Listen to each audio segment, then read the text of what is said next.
CM Devendra Fadnavis ने महाराष्ट्र का budget पेश कर दिया है। बजट सत्र संबोधन में सीएम ने अजित पवार को भी याद किया। अजित पवार के व्यक्तित्व के मुताबिक एक भव्य स्मारक बनाएंगे, इस बात का ऐलान यहां पर किया गया है। गतिशील सिविल सेवा पुरस्कार उनके नाम पर ही दिया जाएगा। महाराष्ट्र की आर्थिक स्थिति कठिन समय में भी स्थिर रही है। मुख्यमंत्री ने इस बात का जिक्र किया और साथ ही महाराष्ट्र के बजट में प्रदेश के लिए कई घोषणाएं भी की गई हैं। जो बड़े ऐलान यहां पर किए गए हैं इस बजट में, वो इस वक्त हम आपको कुछ ग्राफिक्स के जरिए स्क्रीन पर दिखा रहे हैं।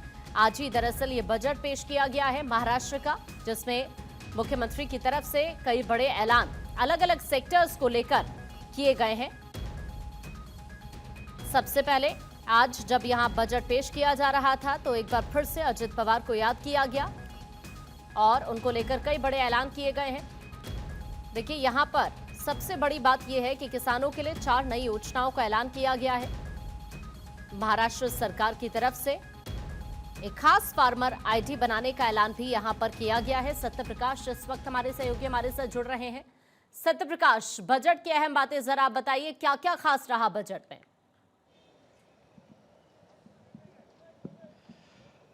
महाराष्ट्र विकसित भारत और विकसित महाराष्ट्र 2047 के विजन को लेकर यह बजट पेश किया गया। देवेंद्र फडणवीस जो महाराष्ट्र के मुख्यमंत्री हैं वह बजट पेश कर रहे हैं। खास बात है कि नागरिक सेवा पुरस्कार सम्मान यह नाम दिया गया है अजीत पवार को श्रद्धांजलि के तौर पर, क्योंकि अजीत पवार ने जिस तरह से महाराष्ट्र के विकास की गति को देने का काम किया था, उस गति को आगे और कैसे बढ़ाया जाए, इस पर यह बजट है।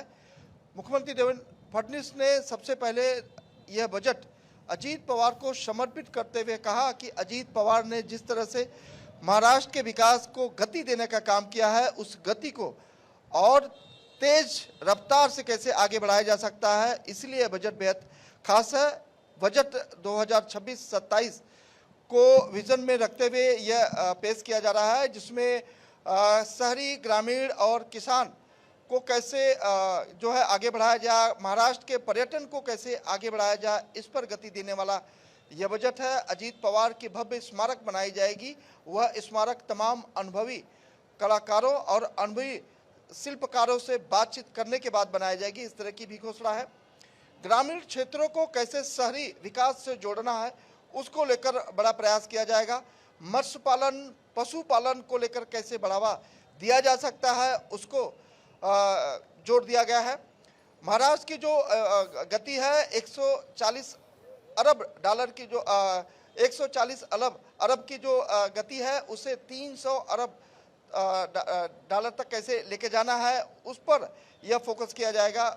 यानी कि 2047 का जो विकसित भारत का विजन दिया गया है, लेकिन यहाँ महाराष्ट्र को विकसित महाराष्ट्र का विजन के तौर पर यह बजट पेश किया जा रहा है, जिसमें मुख्यमंत्री देवेंद्र फडणवीस बजट पेश कर रहे हैं। कई बातों पर उन्होंने जोर दिया है, खासकर युवाओं को कैसे संगठित तरीके से रोजगार पेश करना है, किसानों को एआई के द्वारा कैसे हाईटेक सुविधा के साथ बेहतर किसानी किया जा सकता है, उस पर जोर दिया जा रहा है। चूँकि समुद्री इलाका महाराष्ट्र और मुंबई में है, तो समुद्री मार्ग से मत्स्य पालन को कैसे बढ़ावा दिया जा सकता है, इस पर जोर दिया जा रहा है।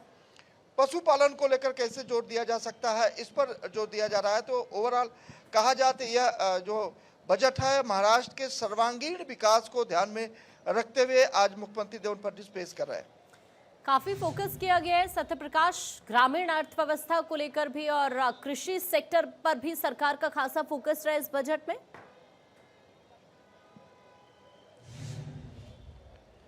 बिल्कुल, देखिए, ग्रामीण का युवा जब पढ़ेगा और बढ़ेगा तो जाहिर तौर पर उस शहर का विकास होगा, और इसलिए ग्रामीण को सड़क मार्ग योजना से जोड़ने के लिए जिन गांव में 1000 से ज़्यादा लोग रहते हैं, उस गांव को मुख्य मार्ग सड़क से, सीमेंटेड रोड से जोड़ा जाएगा और वहां रोजगार के अवसर बनाए जाएंगे।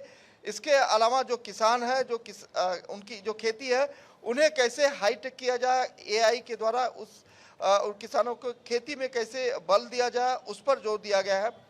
महाराष्ट्र के जो युवा हैं, उन्हें कैसे जो है जोड़कर संगठित तरीके से उन्हें रोजगार मुहैया कराया जाए, उन्हें उस पर जोर दिया गया है। बाम्बू योजना के तहत जिस तरह से लगातार इंफ्रास्ट्रक्चर और क्रिएटिविटी को जोर दिया जा रहा है, उस पर भी जोर दिया गया है। तो ओवरऑल कहा जा सकता है कि चौमुखा विकास कैसे हो सकता है उस पर यह जोर दिया जा रहा है। लेकिन मुख्यमंत्री जी ने सीधे तौर पे कहा कि ग्रामीण, आर्थिक, सामाजिक और किसान और उद्योग को कैसे जो है बढ़ावा दिया जाए, इस पर यह बजट जो है पेश किया जा रहा है। बहुत बहुत शुक्रिया सत्यप्रकाश आपका ये पूरी जानकारी साझा करने के लिए।